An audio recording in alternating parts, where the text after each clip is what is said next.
the same engine used in the Austins, Morrises and Wolseleys of the era. This actual car is one of the few 1600cc models manufactured, which boasts 93 horsepower, much more respectable for a roadster. Apart from the very rare twin cam power plant, there were only ever just over 2,000 built. This is as grunty as an MGA gets.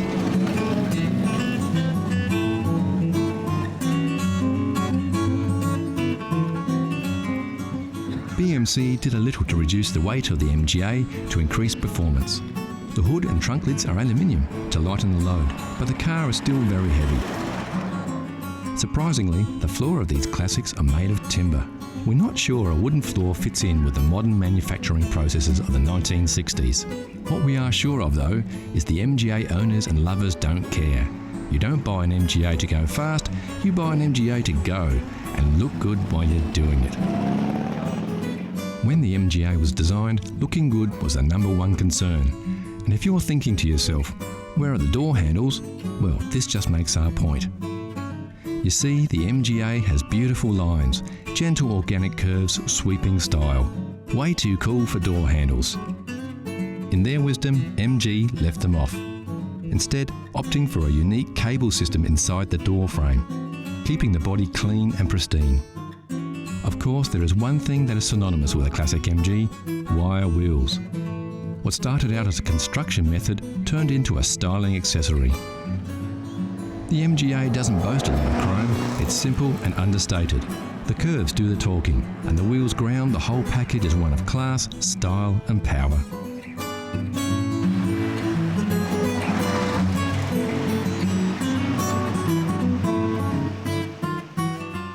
The real appeal of a classic MGA is the romance.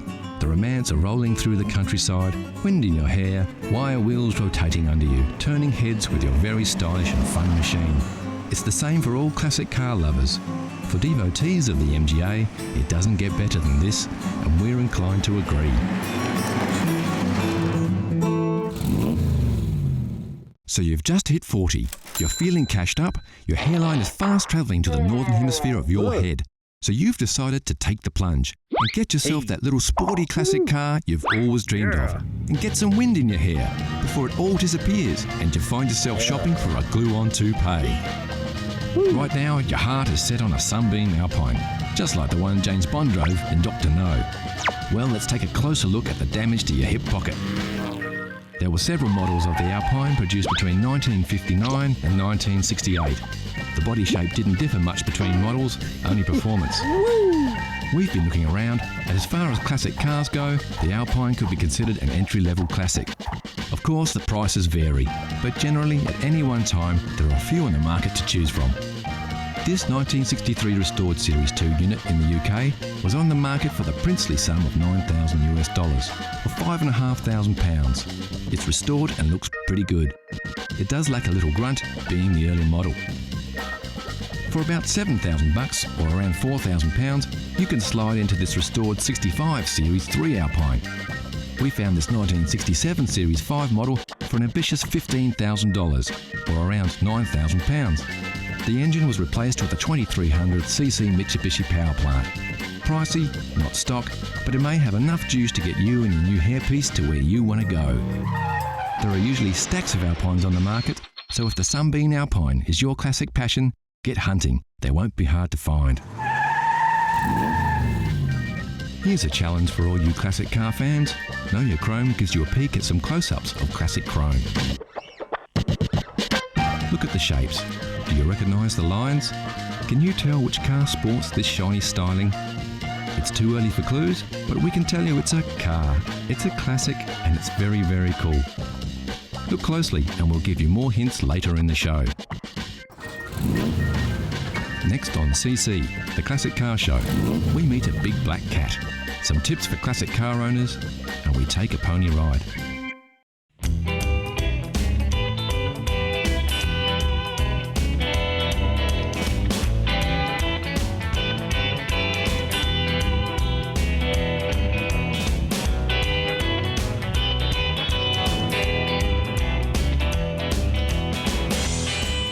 This is a 1959 Chrysler Royal four-door sedan. It's in A1 mechanical condition. and due to the simplicity of its 6-cylinder Cube Dodge motor, anyone with a few basic skills can keep it that way. Of course, the best place to start is to take a look under the hood. On the left-hand side, check the brake and clutch fluids. No oil leaks are a good sign that all the hoses are intact. Quickly check the fan and inspect the radiator cap and water level.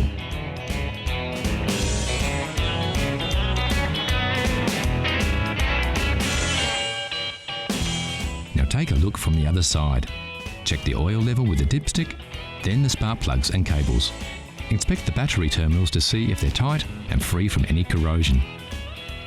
Ensure the top radiator hose is nice and tight and that the fan belt is taut and has no cracks in it.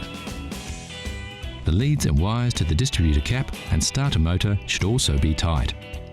The distributor cap should be clean and high tension leads all in place.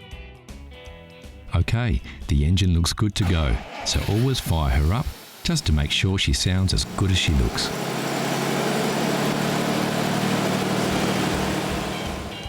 Don't forget to check the tyre pressures and make sure they're inflated correctly to the manufacturer's specifications. Also inspect the tread depth and check for uneven wear or foreign objects in the tyre tread. While the car is at the correct height, quickly check for rust under the mudguard here and under the front mudguard. The seals can be a weak spot for rust, but as we can see, everything is fine on this rust-free vehicle.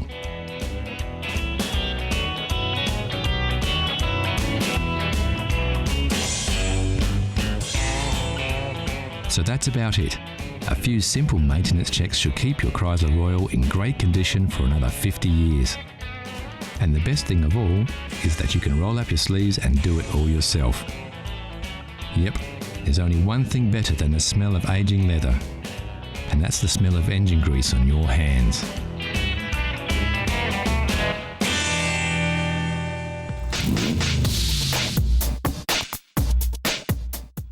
Out of all the cars rolling off factory floors, only a select few will avoid the scrap heap and attain that most coveted of reputations, securing its future as a classic. This is a Mazda MX-5. It has all the features that we think will give it a fighting chance to one day be a collector's car.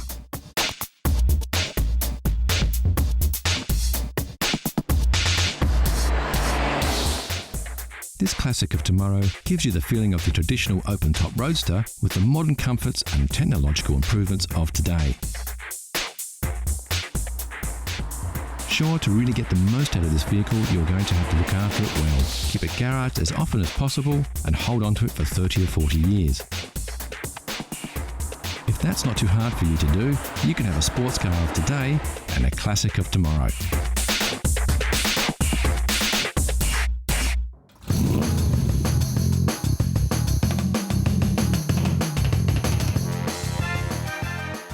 Jaguar has produced a series of elegantly styled and remarkably quick sports cars since the end of World War II, and incredibly, it's a lineage that still continues to this day. The XK series began in 1949 with the XK120, one of the most powerful cars of its day, and reached its peak with the production of the legendary XKE, commonly known as the E-Type Jag.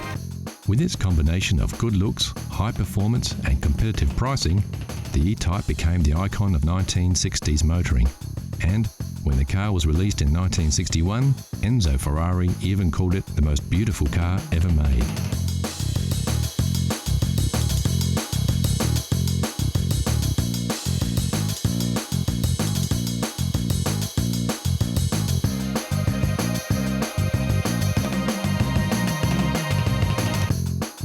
Take a closer look at the E-Type and you'll discover it's the heart and soul of another beast that makes this big car purr, and that's the XK150. Built between 1957 and 1961, just short of 10,000 XK150 Roadsters, fixed head and dropped head coupes were built and sold.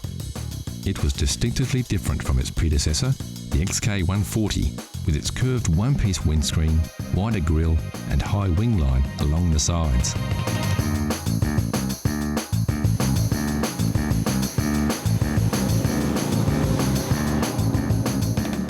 Although in production for just 4 years, the 150 legacy lived on under the hood in thousands of E-Types that followed during the next decade. In fact, the Series 1 E-Type was powered by the very same 3.8 litre straight-six XK6 engine that drove the beefed-up XK150S. And boy, what an engine! It pumped out 265 brake horsepower, easily topped 135 miles per hour, and could sprint from 0 to 60 in just 7 seconds.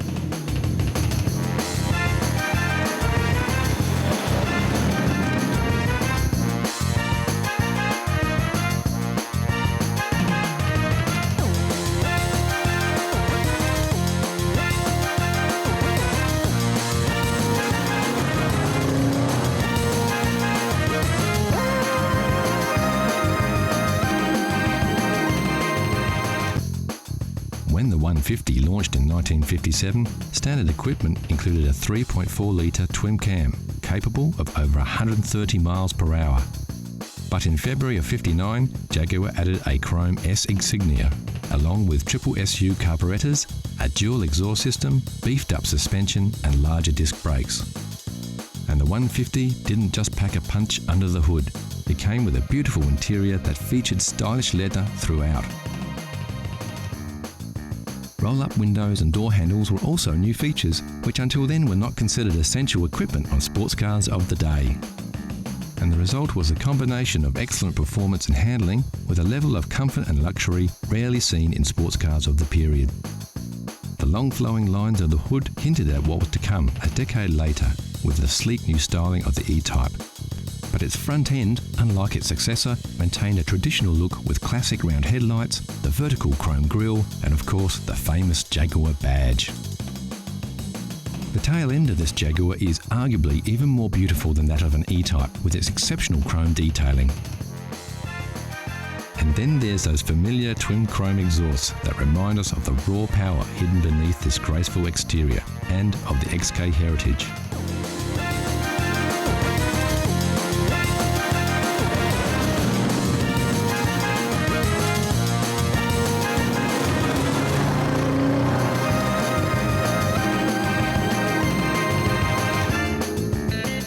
In March 1961, the first E-Type rolled off the production line and into the hearts and minds of the rich, famous and everyone with an eye for beautiful design. And its predecessors, including the 150, were quickly forgotten.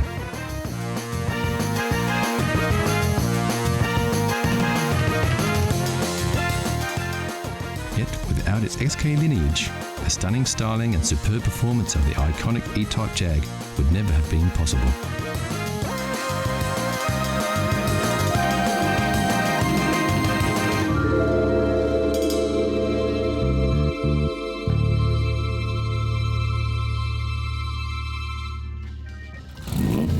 So how well did you go with your first peek? How well do you know your chrome? Here's a quick update. Did you guess it right away, or are you still pondering? Take a look at these shots.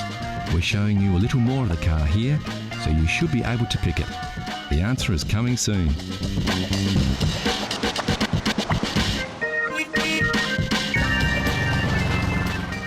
Also coming up, not one but 2 mules bust out of the stables and go for a run on the open road.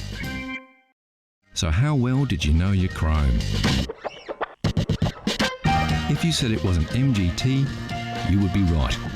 The MGT was a launchpad for MG, establishing the British mark as a manufacturer of quality, stylish sports cars, with the MGA, like the model we saw earlier, following in its footsteps.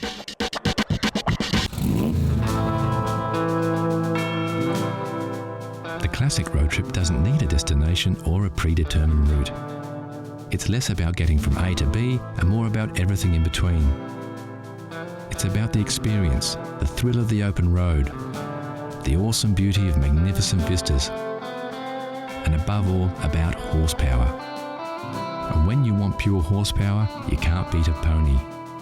Yep, for classic all-American muscle, your ride doesn't get any better than a Mustang. Unless, of course, you're lucky enough to have 2. Meet Bo and Belle, a pair of first-generation convertible Mustangs. that first saw the light of day back in 1966. These two Beauts look as good now as they did on the day they rolled off the production lines almost 50 years ago. Sporting the now famous GT badge, both these Fords are equipped with the original GT equipment package. And yes, just in case you were wondering, that's where you fill this baby up. When it comes to gas caps, they really don't make them like they used to.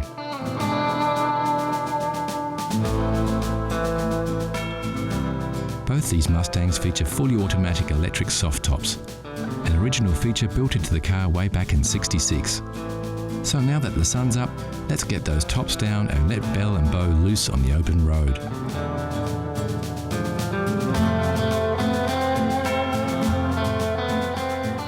American muscle cars were built for roads like this. They like to go fast and straight. And if the road's clear, nothing gets the heart pumping more than opening up the gas and overtaking whatever's in your way.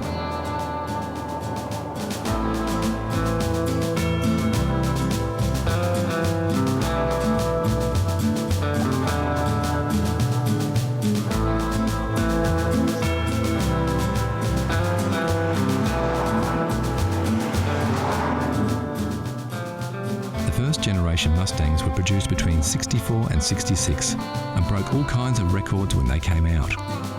Over 1.5 million pony cars hit the road in just 2 years, and with so many vehicles out there, tracking down parts is a breeze. It looks like this road trip has taken a quick detour off the beaten track, but as we can see with their short wheelbase and wide track, Bell and Bo look just as good on the dirt as they do on the hard stuff.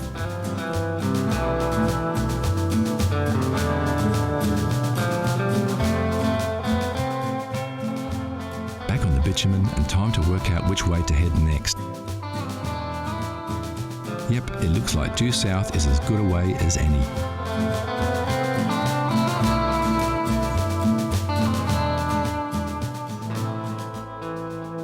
These cars came fitted with many luxury features that are still considered optional extras on many modern cars. Power steering, disc brakes, and even air conditioning were all standard features on Mustangs of the period.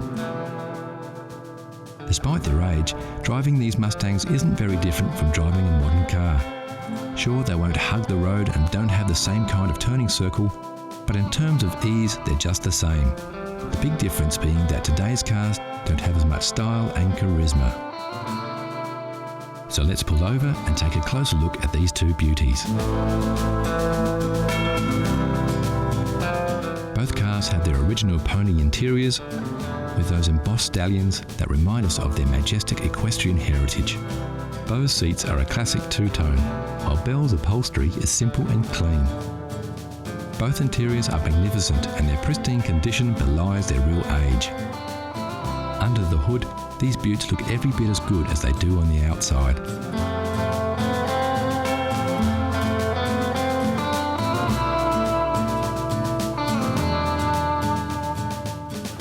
Getting back behind the wheel and hitting the back roads, we can see what makes these cars so special.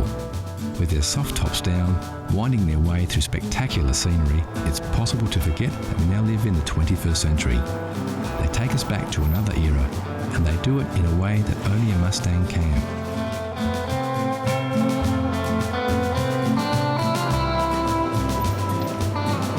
So that's it for this road trip on another road to nowhere. And what better way to bid farewell to Bo and Bell than to watch these two ponies ride off into the distance to who knows where.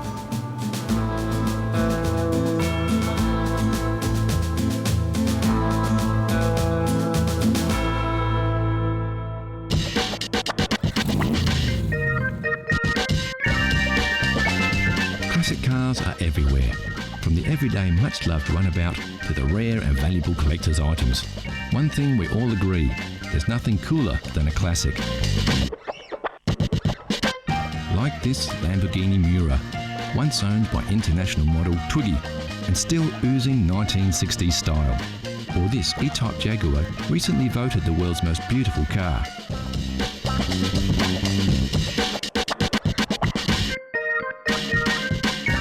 Of course, like you saw in the buyer's guide, you don't have to be rich to drive a classic, you just have to love classic cars.